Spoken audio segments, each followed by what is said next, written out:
ओम गणेशाय नमः। मित्रों नमस्कार, मैं पंडित श्यामधर शास्त्री काशी स्टोर में समस्त दर्शकों का स्वागत एवं अभिनंदन करता हूँ। आज हम चर्चा करेंगे, बात करेंगे संकष्टी गणेश चतुर्थी के बारे में।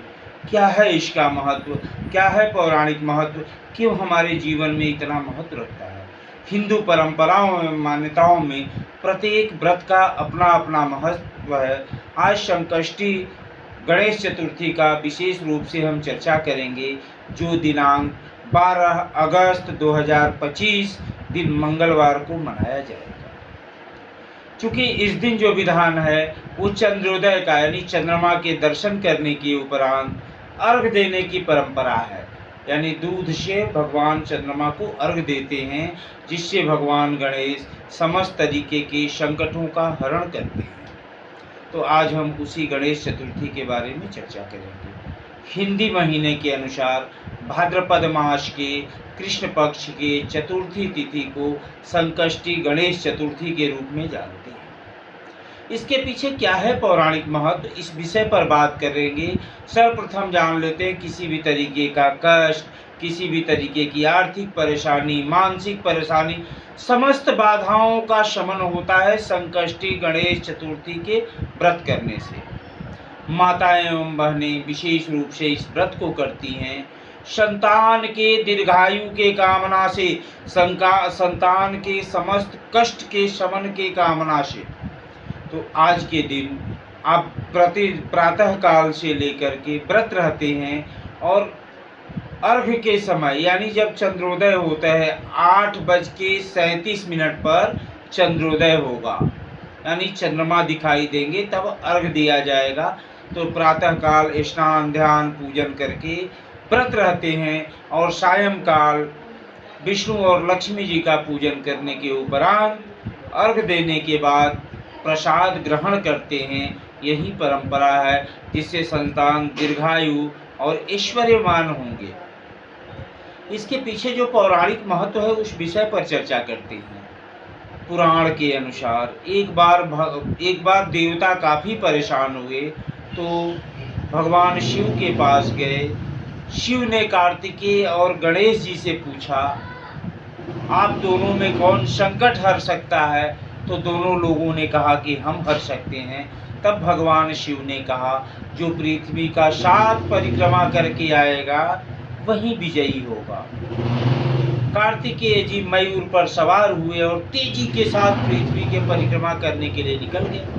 लेकिन गणेश जी का सवारी मूषक बहुत तेज नहीं चल सकता। तो भगवान गणेश 7 परिक्रमा माँ पिता का किए और बैठ गए। उन्होंने कहा, माता और पिता के परिक्रमा से बड़ा कुछ भी नहीं है, यानी हमने पृथ्वी का परिक्रमा कर लिया। शिव जी प्रसन्न हुए और इस दिन से संकष्टी गणेश चतुर्थी मनाया जाता है। यानी भगवान शिव ने आशीर्वाद दिया, माँ पार्वती ने आशीर्वाद दिया कि सभी के कष्टों का हरण होगा आज के दिन व्रत करने से। दूसरी कथा के अनुसार भगवान विष्णु और लक्ष्मी जी का विवाह होना था। उस समय भगवान शिव को निमंत्रण गया, लेकिन गणेश जी को किसी ने नहीं कहा। चूँकि हुआ कि गणेश जी अधिक भोजन करते हैं, ठीक है आएंगे तो आएंगे, किंतु गणेश जी बाद में आए तो उनको समझा करके लोगों ने द्वारपाल बना दिया। तब विष्णु जी आए, नारद जी ने उनको समझाया कि हे गणेश जी, आपको बेवकूफ़ बनाया गया। तब गणेश जी ने अपने सेनाओं को भेज करके, यानी चूहे के सोना को भेज करके उन्होंने रास्ते की खुदाई करा था। सारे रथ के पहिए नीचे चले गए, धंस गए जमीन में। तब भगवान गणेश जी का देवताओं ने वंदन किया, पूजन किया, तब जा करके उनका विवाह अच्छे से संपन्न हो पाया। इसलिए संकष्टी गणेश चतुर्थी मनाया जाता है। तीसरे कथा के अनुसार राजा हरिश्चंद्र के शासनकाल में एक कुम्हार के आवे में आग लगाने के बाद भी बर्तन कच्चे रह जाते थे, घड़े कच्चे रह जाते थे। तो किसी व्यक्ति के द्वारा यह बताया गया कि किसी बालक को उसमें आमे में रख दो तो तुम्हारा बर्तन पक जाएगा। एक बालक को उसने उठाया, आमे में रख दिया। उस दिन संकष्टी गणेश चतुर्थी का व्रत उसकी माँ थी। पूरे बर्तन तो जल पक गए, किंतु वह बालक जीवित रह गया। तब से संकष्टी गणेश चतुर्थी मनाने की परंपरा है, मनाने का विधान है।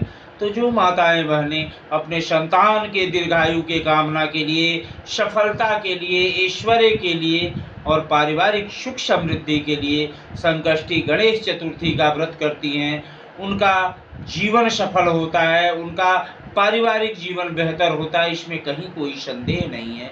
पुनः आप ध्यान दें कि 12 अगस्त 2025 को चंद्रोदय 8:37 पर होगा।